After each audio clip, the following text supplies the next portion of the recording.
বিসমিল্লাহির রহমানির রহিম। আসসালামু আলাইকুম প্রিয় ভিউয়ার্স। আশা করি মহান আল্লাহর রহমতে যে যেখানে আছেন ভালো আছেন, সুস্থ আছেন। সবার সুস্থতা কামনা করে আরো একটি শত্রুকে উচিত শিক্ষা দেওয়া, শত্রুকে কঠিন, কঠিন শিক্ষা এবং মৃত্যুর আগ পর্যন্ত আপনাকে মনে রাখবে এমন একটি টোটকা দেব। তাই সবার কাছে অনুরোধ থাকবে সম্পূর্ণ ভিডিও দেখবেন। আর এরকম ভিডিও পেতে ভালো লাগে আমার চ্যানেলটি অবশ্যই সাবস্ক্রাইব করবেন। এরকম ভিডিও পেতে যদি ভালো লাগে লাইক, কমেন্ট করবেন। আপনাদের মতামত জানাবেন ইনশাআল্লাহ।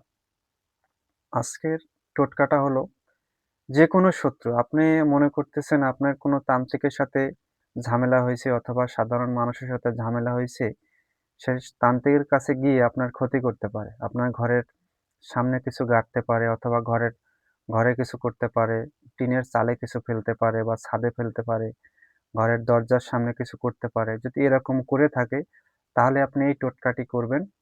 তো এই টোটকাটি যদি করেন ও যত বড় পাওয়ারফুল তান্ত্রিক হোক, যত বড় পাওয়ারফুল বুজুর্গ লোক হোক এবং সে জান্তা হোক, জ্ঞানী হোক, সে যে কয়দিন জীবিত থাকবে সে কয়দিন মনে করবে যে মানুষের ক্ষতি করা আর যাবে না। কোনো মানুষকে অনর্থক কষ্ট দেয়া যাবে না। একজন যদি বিধর্মী হয় আপনার ক্ষতি করে, আপনি একজন মুসলিম যদি একজন বিধর্মী আপনার ক্ষতি করে, সে মনে করবে মৃত্যুর আগ পর্যন্ত যে আর মানুষের ক্ষতি করা যাবে না। এমন একটি পাওয়ারফুল টোটকা। সর্বপ্রথম ভালো করে শুনবেন। সর্বপ্রথম একটি নারিকেল নিবেন, ঝুন নারিকেল নিবেন। এই ঝুন নারিকেলটা নিয়ে নারিকেলটার ভিতরে নারিকেলটা ছিলানোর পরে এই খোসাটা নিবেন। খোসাটা নিবেন মাথার সাইডটা, মানে যে সাইডটায় ছিদ্র দেখতেছেন, এই ছিদ্রর সাইডটা আপনি নিবেন। এই ছিদ্রর সাইডটা আপনি নিবেন। এই ছিদ্রর সাইডটা আপনি নেন। এই ছিদ্রর সাইডগুলো আপনি নিবেন। নেওয়ার পরে প্রথম যখন ঘুমের থেকে একেবারে সকালে ভোরে নামাজ পড়তে অথবা যেকোনো কাজ করার জন্য ভোরে উঠবেন, তখন বাথরুম, টয়লেট যাওয়ার আগে প্রথম যে প্রস্রাবটা করবেন, সে প্রস্রাবটা এটাই করবেন। এই ছিদ্রটা হাত দিয়ে ধরে এটাই করবেন।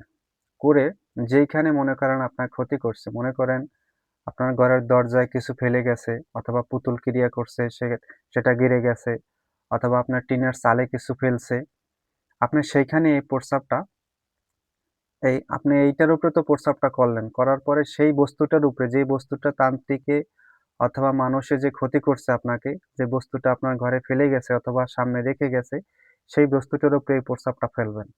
এই হাতের ছিদ্রটাতে হালকা, হালকা সেইখানে ফেলবেন এবং যদি টিনের চালে সেই কোনো জিনিস ধুল অথবা কোনো মাটি মারে সেখানে ছিটিয়ে দিবেন।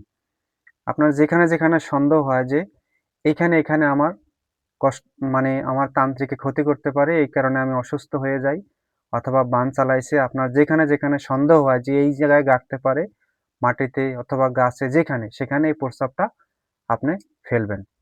ফেলার পরে বাথরুমে কিন্তু যাবেন না কাজটা করার আগে, হাত মুখও ধুবেন না।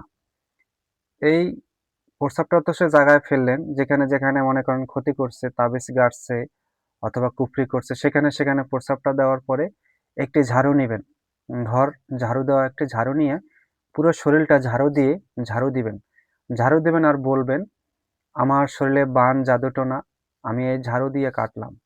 আমার শরীরে ক্ষতি কাটলাম। আমার পেটে যদি কিছু খাওয়ানো থাকে ঝাড়ু দিয়া", মানে পুরো শরীরটা আপনি ঝাড়ু দিয়ে ঝাড়বেন। এরকম ১০ মিনিট করবেন। পুরো শরীরটা আপনি ঝাড়ু দিয়ে ঝাড়বেন। যা ঝাড়ু দিয়ে ঝাড়ার পরে দেখবেন ওই তান্ত্রিক, আমি লিখিত দিয়ে দিতে পারি। ওই তান্ত্রিক যে আপনার ক্ষতি করছে, সেই তান্ত্রিকের উপরে তার যে কয়দিন জীবিত বেঁচে থাকবে তার মুখের থেকে প্রস্রাবের ঘ্রাণ আসবে এবং সে এমন অবস্থা হবে ৩ মাস ৯০ দিনের ভিতরে অথবা ৬ মাসের ভিতরে সে মৃত্যুর কোলে ঢলে পড়বে। তার মুখ মুখ দিয়ে প্রস্রাবের গন্ধ আসতে, আসতে। আশা করি সবাই বুঝতে পারছেন। যেকোনো শত্রু, আপনি মনে করছেন আপনার শত্রু ক্ষতি করতেছে, আমি পুনরায় নিয়মটা এবং আমি আবার বলে দিচ্ছি সবার উপকারের স্বার্থে। এরকম একটি নারিকেলের খোসা নিবেন, মাথার সাইডটা নিবেন। ঘুমের থেকে ওঠার পর বাথরুমে অথবা টয়লেটে হাত মুখ ধোয়ার আগে যে প্রস্রাবটা করেন, সেই প্রস্রাবটা এটাই করবেন। করে এই হাতটা এখানে ছিদ্রটা এখানে ধরে নিবেন। প্রস্রাবটা করে সেই প্রস্রাবটা আপনার শত্রু যেখানে যেখানে ক্ষতি করছে, মনে করেন ঘরের সামনে গাড়ছে, পুকুরে গাড়ছে, আপনার পথে পথে গাড়ছে, অথবা ঘরের সামনে কোনো ক্রিয়া করে থুয়ে গেছে রাত্রে, সেখানে প্রস্রাবটা ছাড়বেন। আপনার ছাদে অথবা টিনের চালে কোনো কিছু ফেলছে, সেখানে প্রস্রাবটা ছিটিয়ে দিবেন। দেওয়ার পরে পুরা শরীলটা আপনি পুরা শরীলটা ঝাড়ু দিয়ে ঝাড়বেন এবং বলবেন, "আমার শরীরে জাদুটোনা বান এই ঝাড়ু দিয়ে কাটলাম। আমার পেটে কোনো ওষুধ খাওয়ানো হলো, পেটে কোনো ক্ষতি করলে তা ঝাড়লাম। আমার মাথায় যদি কোনো বান মেরে থাকে, কোনো ঘাড়ে বান মেরে থাকে, এই মানে সবকিছু বলবেন আর কাটবেন। এভাবে ঝাড়ু দিয়ে ঝাড়বেন আর কাটবেন। আপনার ঘর ঝাড়ু দেওয়া যে ঝাড়ু, সেই ঝাড়ু দিয়ে করবে। তারপরে গোসল করে হাত-মুখ ধুয়ে তারপরে নামাজ পড়বেন, যা করেন করবেন। ইনশাআল্লাহ ওই শত্রু যে কয়দিন জীবিত থাকবে, সে কয়দিন তার মুখ থেকে প্রস্রাবের গন্ধ আসবে এবং মৃত্যুর আগ পর্যন্ত প্রস্রাবের গন্ধ আসবে এবং যে ক্রিয়া আপনারে করছিল সেই ক্রিয়া তার সঙ্গে সঙ্গে লেগে যাবে। ওই ক্রিয়ার মাধ্যমেই সে মৃত্যুর কোলে ঢলে পড়বে। আশা করি বুঝতে পারছেন। সবাই ভালো থাকবেন, সুস্থ থাকবেন। আজ এই পর্যন্তই। আসসালামু আলাইকুম ওয়া রাহমাতুল্লাহ।